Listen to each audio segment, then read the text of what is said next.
So it's almost January, and we planted these back in the fall. These are Brussels sprouts, and we, as you can see, they're still not very big.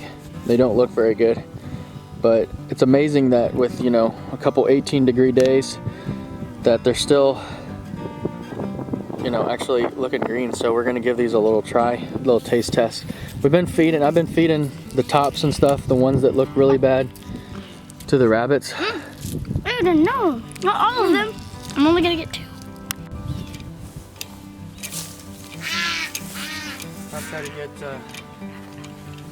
this off. Oh, So you use the little one.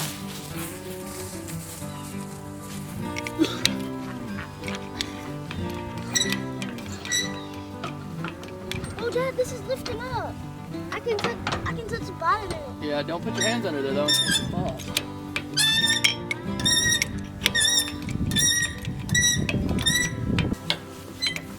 So this has to have 2 people in it. What? This has to have 2 people in it. What do you mean? Like 2 people, so one person can do this and one person can do that. Well, I mean, it's handy to have 2 people, but most of the time it's just one person. I'm lucky today to have your help.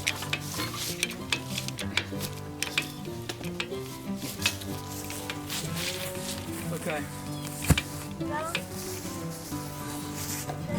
So you do the opposite one, you do the star pattern, right?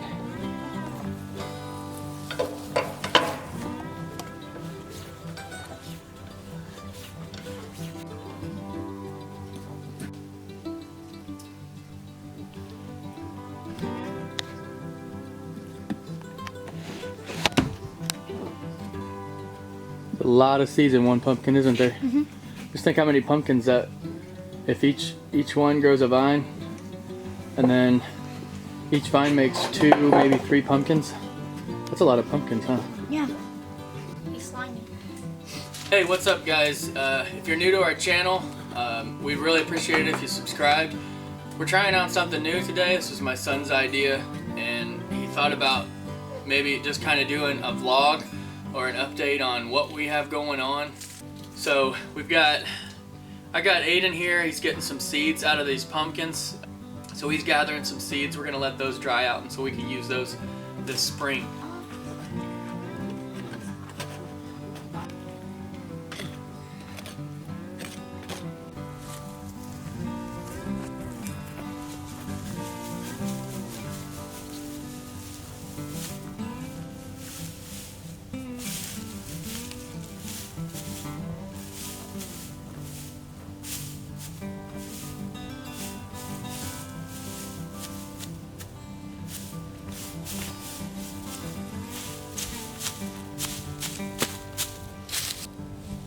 Hey, what's up, guys? This is Chester Donath with Fabi River Farms.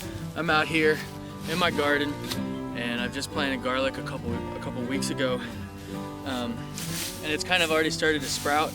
A little bit of green at the top when I was planting them, so I buried them pretty deep so that I don't want them green sprouts to come up through the dirt yet, because obviously we got a lot more winter to go through.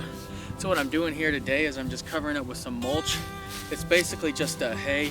The guy that owns next to me, he went and brush hogged his field, so I got permission to grab all of that cut down grass and stuff, and I'm going to use it as mulch, and I'm just going to mulch right on top of the garlic.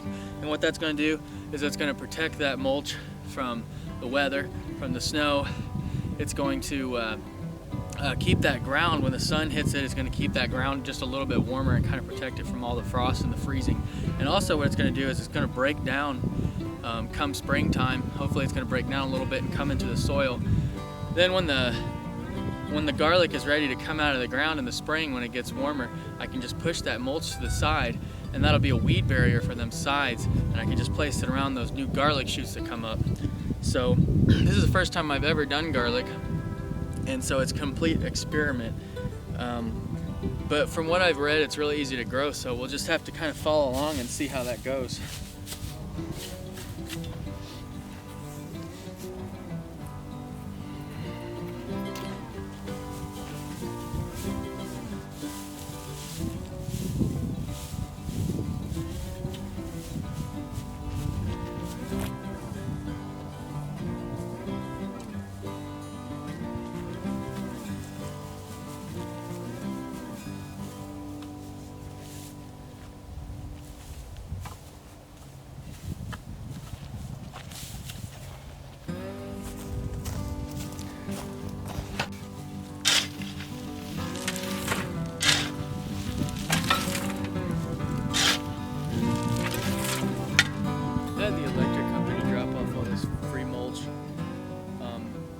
got to cut the roadways and have to cut around the electric lines. So they're basically looking for any place to dump it. And if you call them, most of them in the rural areas will dump them on your place. And it may take a little while. This took 3 or 4 months to get here. But I wasn't in any rush, and I just put in an order and said if you have something that you're near to me and my farm, to go ahead and dump it. And they came by and they're really respectful, and they dumped it right where I asked them to. So it worked out really nice.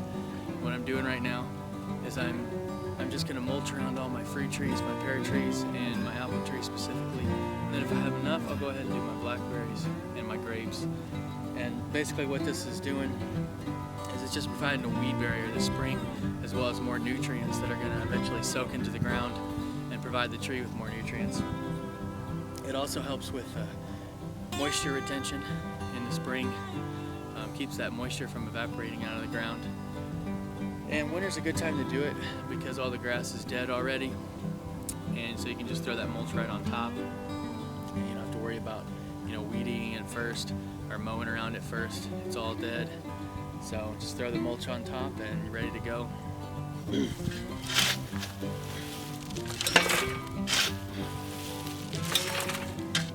One of the only things I can really say about what not to do, you might do wrong, is putting the mulch right up against the bark. That's something you want to steer clear of because it's just really not good for the tree itself. It needs just a little bit of space. You want to make a donut rather than a volcano. So you don't want any of that mulch to be up against the trunk of that tree. That just can introduce a lot of different pests and diseases and fungus. So you want to keep the mulch away from the bark and just be around it, just like a donut.